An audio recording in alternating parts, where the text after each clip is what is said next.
Okay,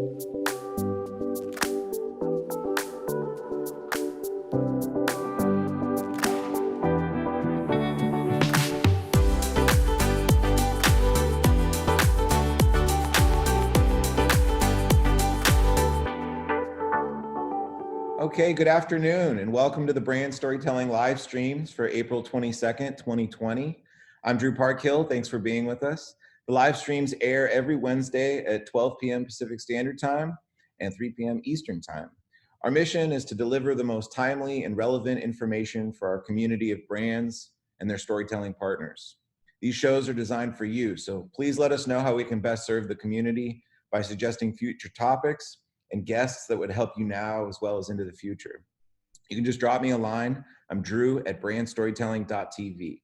I'd like to hand it off to our host for today's panel, Head of Marketing at Collab, Dave Rosner. Dave, take it away. Thanks, Drew. Really excited to be here. I've been a part of the brand storytelling community since the first event, and you guys have built such a great community, and it's wonderful that I think as everyone's feeling isolated, you guys have been able to expand that out into the virtual community, because I think we were all getting a little lonely after enough weeks of social distancing. So for everybody who I don't know, I'm Dave Rosner. As Drew said, I lead marketing for Collab. Collab's new to the brand storytelling community. For those of you who may not know us, we're a digital entertainment studio and creator network. We're one of the largest digital content companies in the world, a top 10 provider of content on YouTube. We also have the largest creator network on TikTok. So we work with brands on every platform to bring their brand storytelling to life. And with that, we want to get into a little bit of today's topic, which is going to be about TikTok. How should brands approach it during these times of social distancing? So TikTok exploded onto the scene last year, and when it came out, a lot of brands and agencies did the same calculus that we all do every time a new platform starts to gain momentum.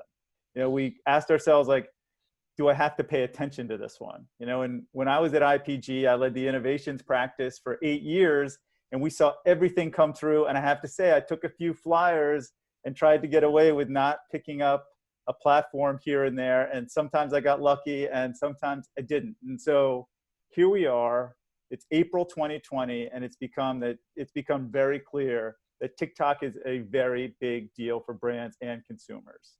The numbers have really grown. The number last year was 26 million US uniques.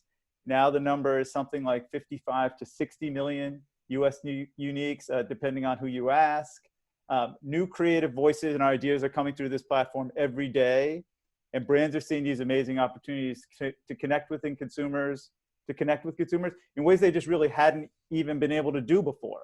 So with all of this fast rise, many marketers that may have said to themselves that they were going to wait and see or not dive into it are feeling a little pressure. And add to that the fact that social distancing has given rise to this incredible increase in consumption of all media. I think we've seen on YouTube alone, watch time has gone up 20 to 30%. So the lack of sports, the lack of commuting, it's turning into more times on these digital platforms like TikTok. So it can seem like a lot to get started. So I have some really good news. It's not too late.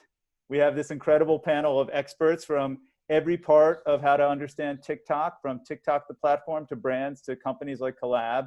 They're going to get into how to get started, how to think about it, what to look out for, and how to really think about TikTok, not just in general, but now in these really challenging, unique times. So with that, I'm going to introduce my panelists. I think their names will be on the screen, but we never know because we're on a Zoom call. So starting out, Tracey Lieberman is the Vice President of Digital Marketing and Off-Premise for Chipotle, where she's responsible for driving digital engagement and growth for new ordering occasions.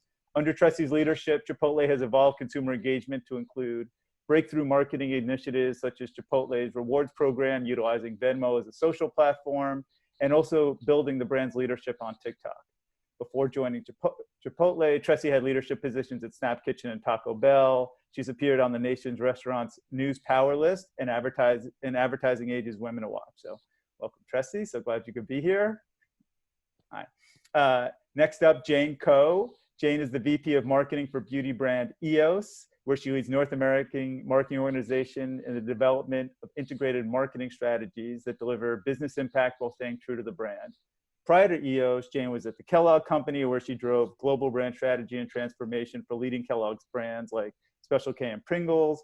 Jane is a neuroscientist, a foodie, a beauty junkie, and a grower of kale. Welcome, Jane.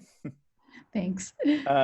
Next up, I want to introduce Sam Christie. Sam oversees all brand partnerships team for TikTok on the West Coast, where he's focused on helping brands and agency partners meaningfully engage with the TikTok community. Prior to TikTok, Sam spent 10 plus years in key business development and account management roles at agencies such as Ogilvy and OMD. In addition, Sam built e-commerce capabilities for leading digital retailers while at eBay Enterprises. So welcome, Sam.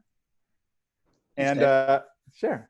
And rounding it out is Eric Jacks, CSO at Collab. Collab we talked about. Eric is at Collab. Eric is responsible for corporate strategy, business development, and innovation, while also overseeing all talent, brand, agency, and entertainment partnerships. He also has been the lead for building large-scale partnerships with brands and Collab on TikTok. Previously, Eric led the entertainment and intellectual property group at Rogers & Cowan, working with brands from Sony to Coca-Cola. At CAA, he worked across all of their entertainment verticals, working on a number of high-profile projects with clients such as Joseph Gordon-Levitt and John Woo. And prior to CAA, Eric had a number of senior positions at companies ranging from Yahoo to Tribal DDB. So welcome, everybody. So glad you could be here. And you know, when we were talking to Brand Storytelling about what topics were important, TikTok came right to the top of the list. So I know the audience wants to get into it. So let's dive into these questions. First topic we wanted to talk about is TikTok is a new platform. And with its recent rapid growth, so many brands are trying to figure out how they should engage consumers on the platform. What should all brands know and consider before they're getting started? With this one, I want to start with you, Jane, since you've gotten started and you know your experience, I think, would really be a help. Sure. I do have to quickly qualify the word expert. I would say that I'm probably a novice expert, and certainly amongst this panel, you know, we're still experimenting on TikTok for sure. You know, just reflecting on my own experience, I think one of the biggest unlocks for us is to really embrace TikTok as its own universe, meaning that it looks and behaves very differently than many of the others that brands have successfully leveraged so far. I think TikTok solves for a very different need for people, and as a result, the community is incredibly engaged, and content virality and trends move through at a pace that is faster than any other platform that we've seen. So you do have to be very careful about repurposing assets and traditional media buying approaches, because you risk, you know, sticking out like a sore thumb. As a brand, in every activation that we've done so far, we've had to think about, you know, how the essence of the brand can be brought to life in an environment where creators and users are telling the story and essentially control the content. And it can be really, really scary, especially for somebody like myself coming from a big CPG background. You know, it's hard to be okay with putting your brand in the hands of others. Ultimately, though, the way I think about it is that brand building comes down to three key elements: salience, meaningfulness, and distinctiveness. You're still doing that, but you're just channeling it through your audience. I think there can be tremendous power in that, because you're partnering with your audience on building how your brand is meaningful to them. And when you are successful at doing that, it can be even stickier. That's great. I'd love to build on that for anyone else on the panel about how have you helped brands go from that 0 to 1 moment with TikTok?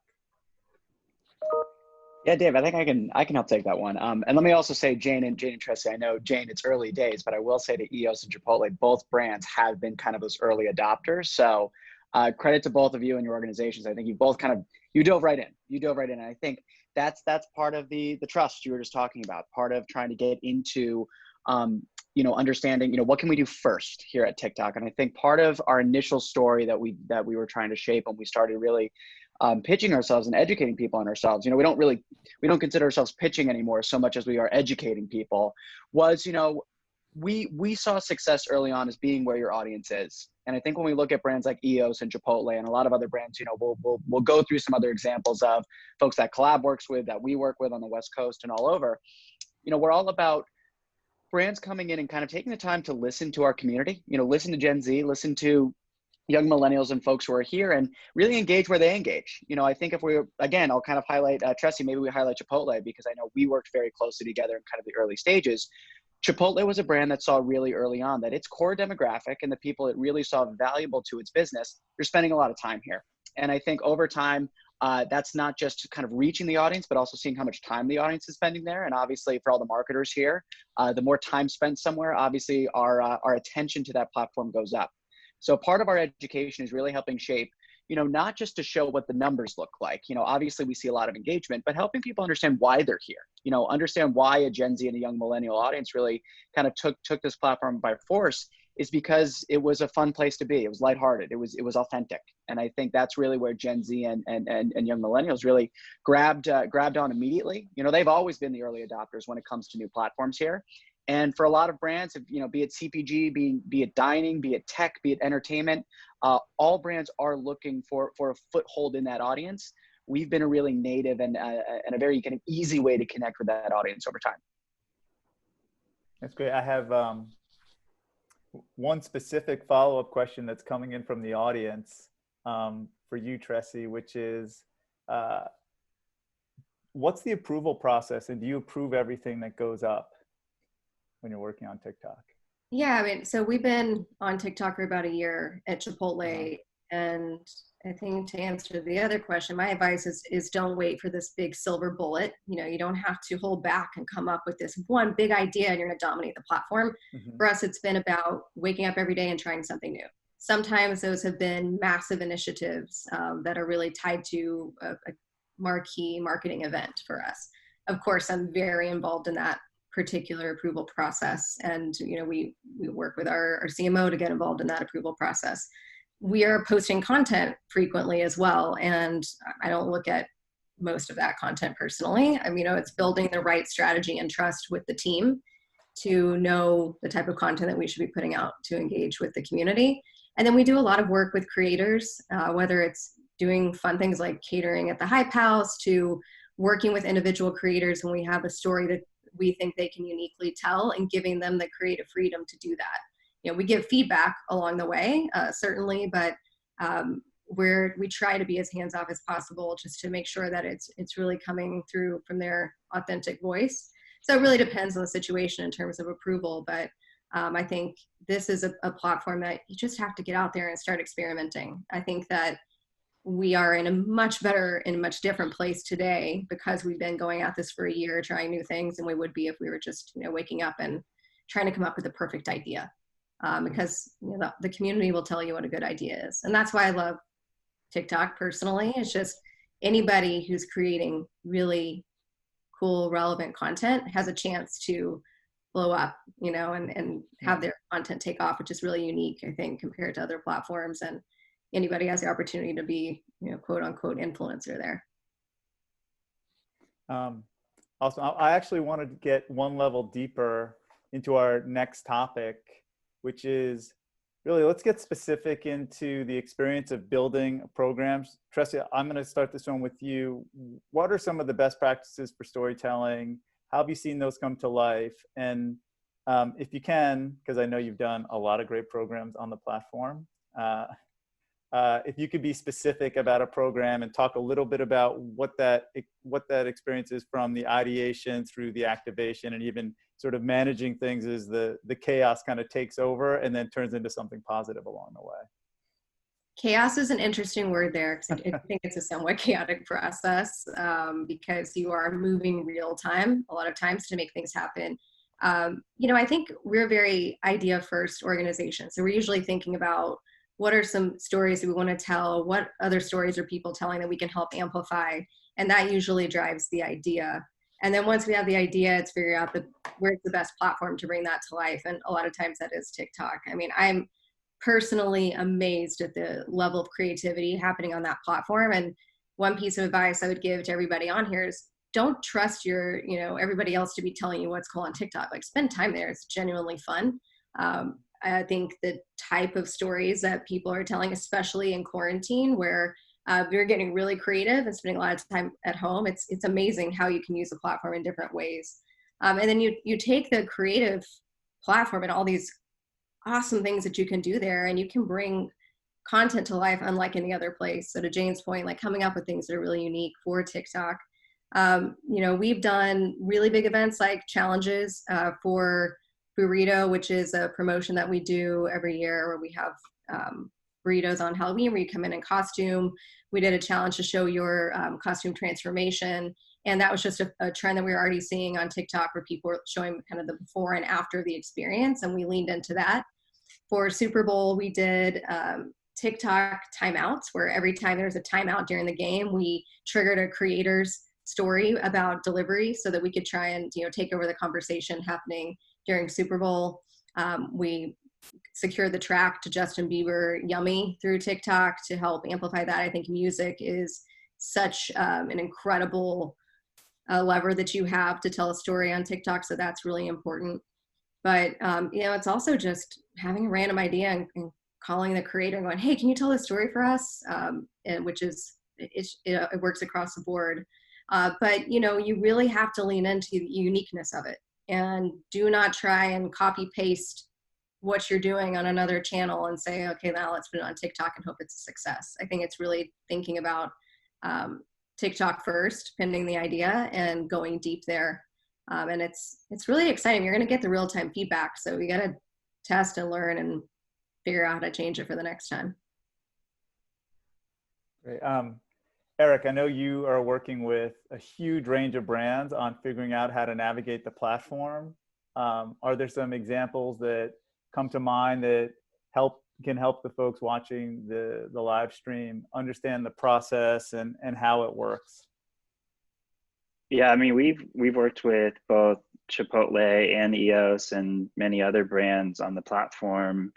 I think Chipotle, having adopted the platform early on, they've developed like a good cadence on their own of what they want to post and what sort of campaigns.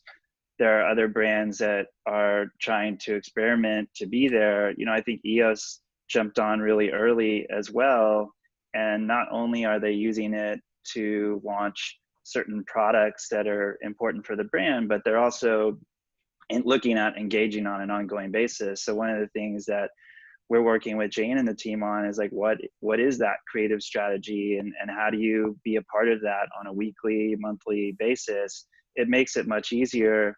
I think Chipotle, that's one of the reasons that they've been successful there, is because they're there all the time. It's not just when there's a big launch. And I think that's what brands really need to look at is, I know everyone talks about authenticity, but particularly here, most of that content is this very real, raw, very driven by the creator community.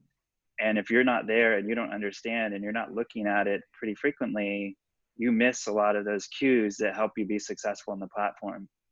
So when you look at how people are staffing against social from a brand side, sometimes you might have a handful of people that have to manage YouTube, Instagram, Snapchat, and everything else. What we're finding is like we've had to create our own entire team of people dedicated only to TikTok because it changes so frequently. It's very difficult to follow and figure out how to insert yourselves. I mean, we have over 1 million followers ourselves on the platform, so we've been on from early on, and so we're sort of using that knowledge. We're using the background from creators. We work with 250 creators that are on TikTok. We've done that reach 850 million people, and every month we're doing about 6 billion views on TikTok. And of those, a lot of them are some of these brand campaigns. I mean, in the past, I think 2 months, we've done about 10 billion views just against brand campaigns we worked on. So, we've found some ways to be successful. I think just really comes down to what the brands are willing to do and really embracing that community, like Tressie. Yeah, one thing you made me think about, Eric, is some of our best performing content is commenting and just being plugged into the platform and showing we're listening, and people are talking about Chipotle, responding, and people lose their minds. You know, it's just, you have to be thinking across all facets of TikTok to really, I think, make an impact. Yeah, I would agree. I mean, with that's actually just having a meeting, discussing, commenting, and actually how much you get from engagement standpoint just from doing that. Wow. One thing that you brought up, Eric, that I'd like to go a little deeper on is the role that creators play. So as if it wasn't a complicated landscape before, now we have an entirely new breed of creators. A lot of TikTok creators are TikTok born and raised. So they are new talent to brands and to talent agencies. How do you find the right creators that are fit for a brand and then a specific brand campaign? I'm going to open that up to whoever wants to jump in first. Yeah, I'll be quick with my answer so I don't take up all the time. But I mean, for us, it's probably a little easier for someone like Collab than it might be for a brand, because we're already working with hundreds of the top creators. So when people start to have, gain in popularity on the platform, we generally know about them because we're already tracking that kind of stuff. Because we want to represent and work with those people as talent and as great creators, but we also want to find the right people for brands. So, we have a portfolio of, at least I think today, maybe it's 30 plus brands that we've worked with or are working with on the platform. All of them have very different needs. It's not just a matter of picking your demographic and, finding people that way. You have to seek out the people who love your brand. And because it's all built really around this ethos of UGC, like Tressie said, and even what Jane is experiencing now, that the creators love the acknowledgement. And so when you're participating in that, so even in reaching out, we're trying to find people that are huge brand advocates for those, when we're identifying talent to work with. I know TikTok has some tools for that, but the breadth of people that are on the platform, it's not always easy to find those people. So we're using a lot of data. We're using a lot of just insights that we get from running our business day to day. That's probably a little different than from the brands, which is why, working with us, they have a lot more of that available information. We have a question that just came in that I think is really relevant to the specific campaigns from Art. How are you measuring success or ROI, or how are you really gauging success when you're executing on TikTok? Well, there, I could probably jump in terms of how we're measuring success. Obviously, I think Tressie and Jane may have specific answers to their brands, but I think, right now on TikTok, I think what we've been best at is just driving a lot of love and excitement and joy. And I think when you think about that in terms of marketing, you think about that from, things like awareness, things like engagement. So video views, likes, reach, all those things kind of wrapped into one. We're really good at driving that heat, so to speak, for brands today. And I think, that's where we see a lot of these challenges coming into play. So if people have seen, Tressie mentioned the Burrito campaign, EOS has done the Make It Awesome campaign. All of those are very positive. And I think obviously what brands hope to achieve here is bringing positivity. They want that positive halo around their brand, their message, their product, and bringing it back out to the community. I think we're obviously developing to go further than that, but I know to date, we've seen a lot of, at least we see, from a lift perspective, we know that people are leaving our campaigns, having higher preference, having higher recall, having all those different pieces when it comes to how they view a brand in terms of their experience here on TikTok today. Awesome. Thanks, Sam. All right, so let me shift gears a little bit to talk about probably one of the things that the audience is most concerned about, which is brand storytelling on TikTok involves its own set of unwritten and constantly changing rules. What are some of the pitfalls to avoid? I'll have Eric kick this one off because he's worked across so many verticals, brands. I think a lot of it, and I think if you ask Jane and Tressie and any other brand on there, the ideas are really driven by the creators that are on the platform. And the TikTok community is sort of as real as it gets, right? It's all unedited, one take, like silly, raw type of content, which is completely the opposite of these perfectly curated feeds on Instagram.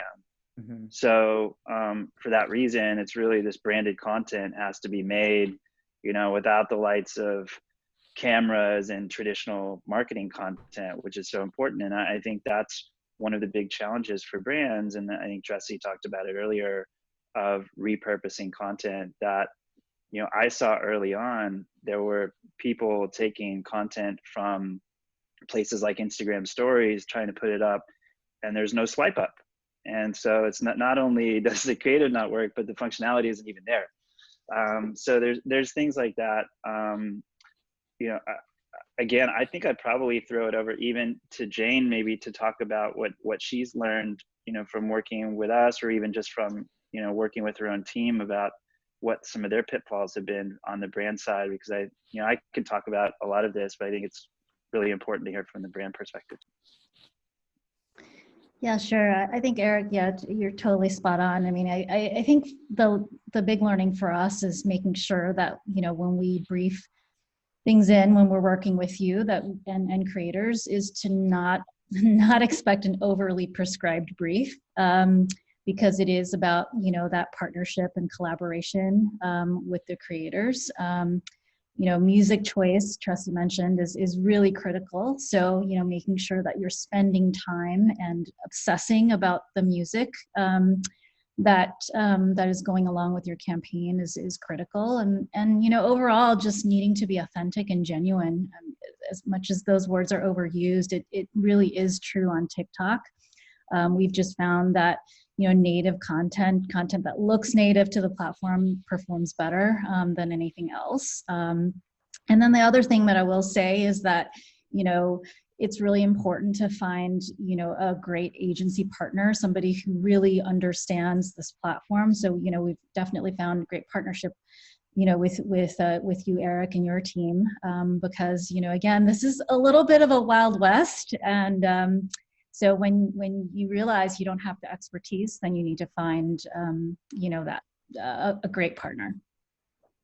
I mean, One thing I was going to ask Sam also. I mean, for you guys are obviously selling through campaigns, but are you noticing the difference of when people are just like, hey, I want to come in and buy the media, versus actively like, oh, what is the best way to activate all of this?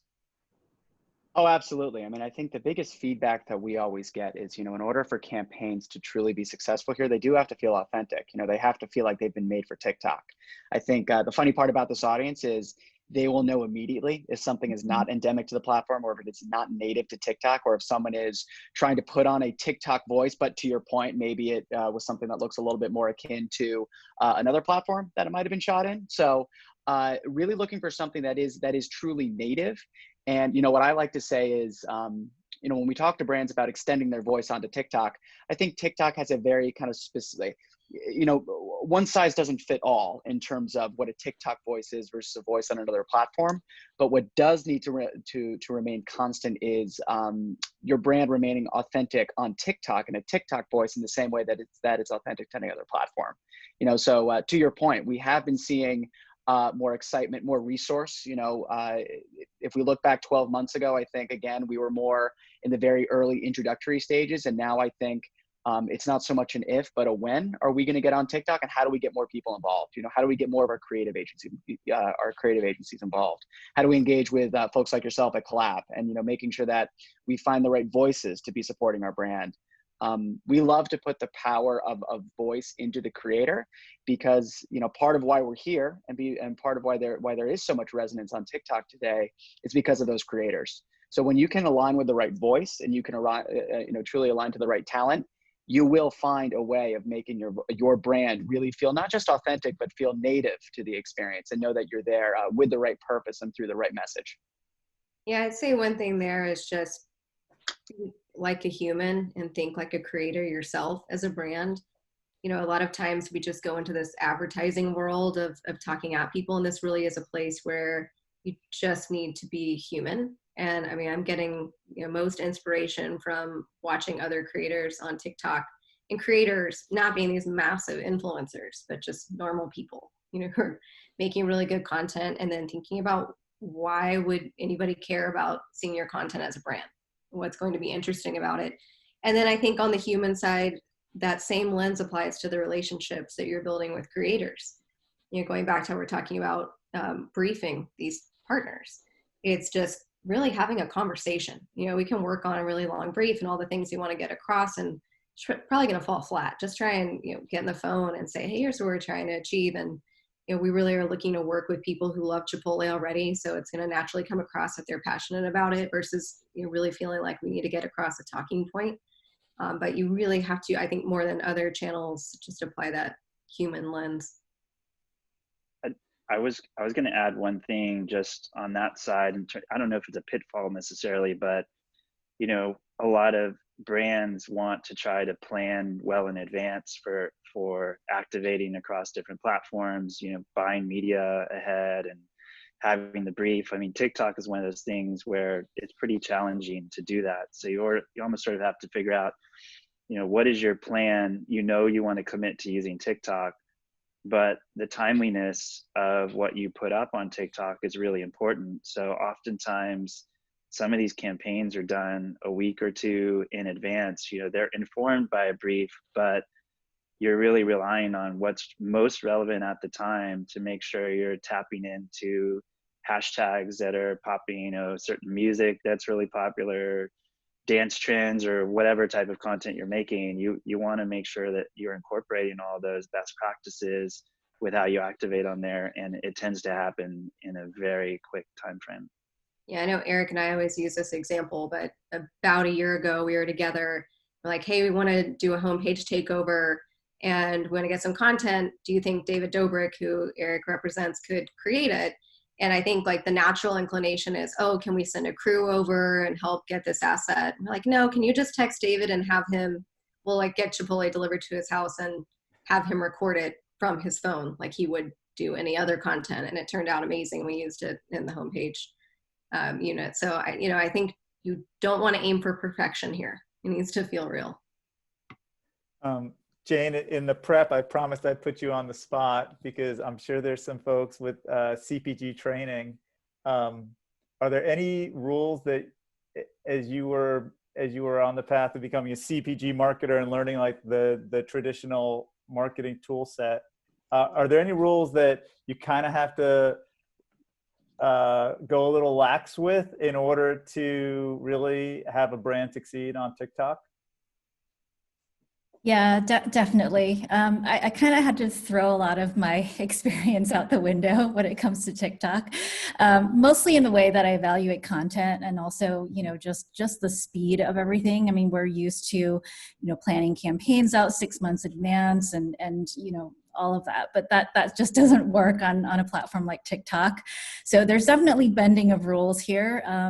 You know, you still go in with clear objectives, obviously, but you know, the way that you look at the creator content and brand fit is definitely not the same. And I don't have the, you know, the perfect like formula yet, but we're obviously learning and figuring it out. But I have to say that I've been really, really surprised and impressed with the creativity of the creators on the platform and the way that they've brought the brand to life in ways that we totally didn't expect, but ultimately, you know, does an amazing job at, you know, telling the brand story. Yeah, so definitely some people changing their skill sets as they get into this platform that's moving so quickly. The last formal topic, and we've had a lot of questions coming in, so if we have time, we'll get to some of those, is really about the fact that not only is TikTok exploding, but there's the entire country and the entire world is under this unique set of circumstances because of COVID and the pandemic. And Sam, what are you seeing in terms of consumers? What do they want to hear from brands? What kind of messages are appropriate? It certainly seems like from the time I spend on the platform, there's a huge range of what's appropriate. It's maybe even wider on TikTok than it is on other platforms where there's maybe more rules of what brands are supposed to do. So how is what's going on in social distancing changing what works for brands and what's appropriate on TikTok? I think when COVID-19 hit, I think our top priority as a platform immediately was to support our community. You know, obviously, I think once we all started to rush home, and obviously we're sheltering in place for some time, TikTok was turned to as a place to, you know, not just, you know, every day of the week we do spread joy and, you know, spread creativity. That's part of our kind of our ethos. But I think what happened with this shift as we all started sheltering at home, we now really try to position ourselves as we're here to help you spread joy and help spread creativity. We really have been kind of focusing on a couple key pillars here. I think the first being showing that support. And I think a lot of brands, a number of different categories, I think can do that in different ways.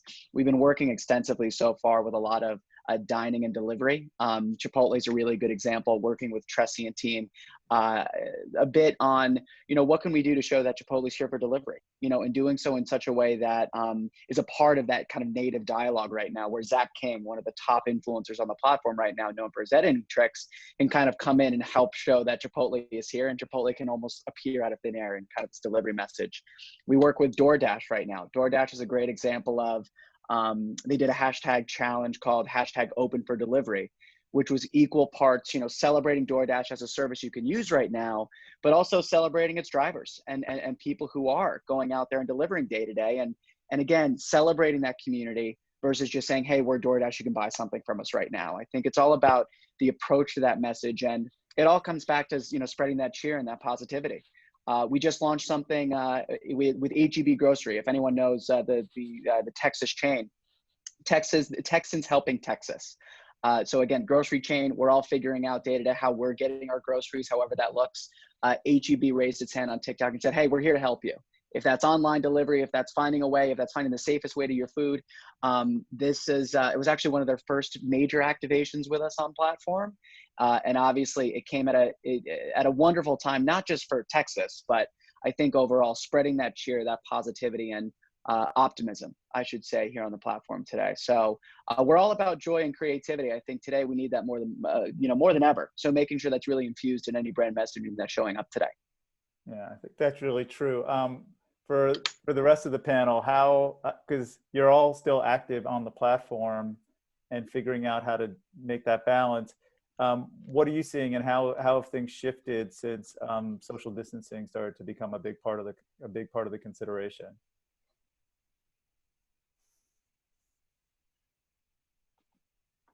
I mean, yeah. I can say from our standpoint, we've been working with quite a few brands on different social distancing or COVID type campaigns. I think everything has really shifted the mindset of a lot of the creators, and it's actually a point in time where we've seen the most philanthropy ever, and more people coming together, which is awesome, because it hasn't always been the case, but we've, you know, a lot of our creators have really stepped up, and they've been doing a lot for their fans, and they've been using their platforms to do a lot of good. And I know TikTok's done a great job of that and highlighting some of those as well, through some of these concerts or live Q&As or whatever they're doing with the talent, where a lot of the people that we represent are part of those.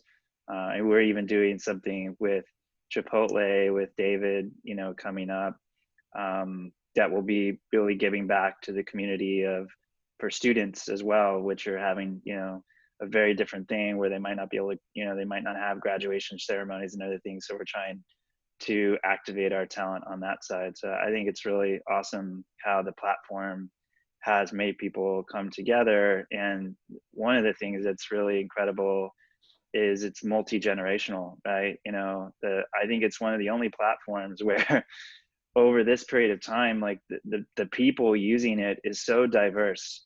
They're from all over the world, from every age group, from every background, ethnicity, and everyone's like coming together to make amazing creative. So that's what we're seeing. Yeah, you guys mentioned a couple of Chipotle examples. I'll just say right now, what I'm getting a lot of value out of personally is spending time on TikTok to get a read on the sentiment of customers, right? It's like a live focus group to see, how people are spending their time, what they're talking about, how they feel, what they're saying about Chipotle.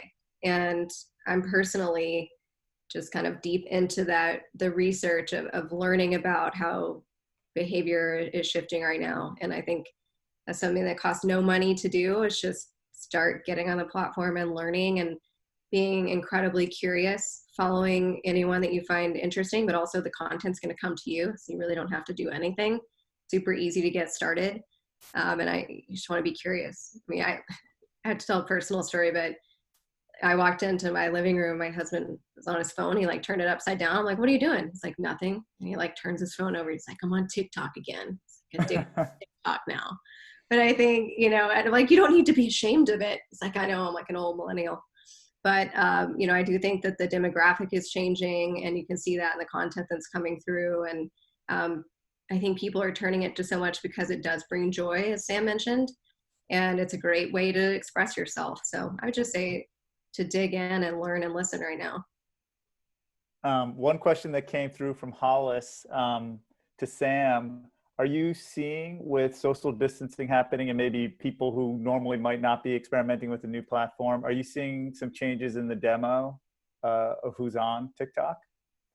Yeah, it's a great question. I think we actually just saw an article come out from CNN that I found particularly interesting. We're actually finding that we're all at home here, and we're seeing, Tressie, to your point, your husband is on TikTok. We're seeing this kind of surge forward to seeing more of like family participation. So, people are at home, not just looking at TikTok on their own, as they might be, on their phones day to day, but now actually inviting everyone else in. And I think what you could see on the other side of this, if more people in the household are getting involved in the same way that, at Christmas, we may all gather around the new gadget that we all got, and we're all kind of excited about that. While we're gathering here at home and we're spending more time together doing these things, we do suspect that at the other end of this, we are going to be able to see a much more kind of broader audience in terms of the number of people or kind of the scale of people participating at all ages. One thing as we kind of go into the last couple of minutes that I have found incredibly helpful, so I think might be helpful for some of the people watching as well, is if everyone could share one creator that people should start checking out. I have like my creator that is easier for people to understand TikTok. So your For You page, which is the page that opens up that's curated for every person, is wildly different depending on who you are and what you've watched on the platform. So when you first get on, it can be overwhelming. The folks that I've been using to help people understand the fun of the platform is a family called the McFarlanes. And there's a dad and two kids and a mom, and they are just hilarious, and it is very approachable. You don't have to know every trend in order to just get a smile from them. But yeah, I just wanted to throw it up to the panelists if there's anyone you're following that you think might be good for people to start following to get a sense of TikTok. Dave, I could kick that off. I think honestly, your ears must be ringing. We just did this with our creator team today in one of our kind of weekly syncs. I have a lot, definitely a lot, a number, like we've mentioned a lot of them already here.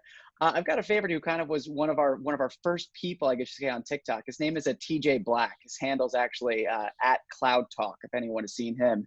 And TJ's, he's been a creator on TikTok for some time, but he actually does a great job of like kind of serializing some of his content. And so what he's done of late at home, he's actually shooting content with his parents and kind of having his parents almost mimic pop culture moments or things that are kind of funny, happening day to day. And he's actually getting all this different resonance from other celebrity. So like Jason Derulo has been following this all along. Jason's also been kind of exploding on TikTok of late. And it's just, serializing your content is becoming a new trend. Being able to almost like tell different stories in 15, 60, 30-second bursts, whatever that looks like, and then linking them together. See part three for more. TJ's been kind of leading that. So it's been really exciting to see him. We're right at time. So what I'm going to do is we're going to follow up on this, and then maybe we'll put it together. And when we send a note out, everyone can put in a suggestion. So thank you guys so much for your time. I think we took a big chunk out of demystifying TikTok. from every perspective. So really appreciate the time. Great conversation. And thank you, Drew and Brand Storytelling, for the platform. Thanks, Dave. And thanks to all the panelists, Eric, Jane, Tressie, Chris. Thanks so much. Really appreciate it. If you're just joining us or you missed a portion of this stream, don't worry. We publish our live streams every Thursday. You can go to BrandStorytelling.tv/streams to stay up to date. And join us in just about 10 minutes for our next show as we discuss brand partnerships with Matt Arden and Lindsay Ullman from the NBA 2K League, hosted by Brian Kamenetsky from ESPN and The Athletic. If you'd like to join us, you can also go to that same link, BrandStorytelling.tv/streams. Thanks so much, panelists. Appreciate it. And I'll talk to you soon. Sure. Bye, everyone. Thank you. Thank you. Thank you.